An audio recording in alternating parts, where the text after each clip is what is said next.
Have you ever wished you had the confidence to ask for a raise or negotiate a new job title with your boss? Or maybe even tell your partner that you no longer want to go to that vacation destination without dreading the conversation and being anxious about making your ask? I'm sure you have friends and you know people that do this so well and so eloquently and have so much courage when they make their asks. And even when they don't get what they want, they have such an eloquent way of pivoting the discussion and asking for something else or something that may get a yes. Do you ever wish you had their confidence?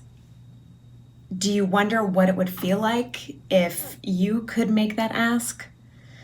You know, there was a time not so long ago that I also struggled with asking for what I wanted, and I really shied away from negotiating. In fact, I can't believe I'm going to tell you this on camera and have it recorded, but there was a time, in fact, it was this random Tuesday afternoon in the Concordia Extended Learning Department where I was making photocopies, where I had this mortifying embarrassing exchange with a very good friend that forever changed my life. John walks in and asks me if I was going to the annual Canadian Management Conference taking place in Halifax later that year. And at the time I was pursuing my PhD and paying for it myself. So to pay the bills, I actually was teaching courses at Concordia. And I told John that I didn't have the money to pay for the conference, and I didn't have the money to pay for the conference fees and the travel expenses. So he asked why I didn't apply for professional development funds. And I told him I wasn't even aware that I had access to those funds. And he looked at me shocked. He couldn't believe that I never asked what was available to me in terms of benefits as a teacher when I signed my contract. And I was incredibly embarrassed because I never asked. And over the next few days, I started to wonder what other opportunities had I been missing out on because I never made these asks. Now, you have to understand, for a PhD student, these conferences are not just about presenting a paper and speaking about your research. Academic conferences are places in which PhD students make connections with professors from other schools who are looking to hire new candidates. So when you don't attend these events, you're at a real disadvantage because you limit your potential job opportunities.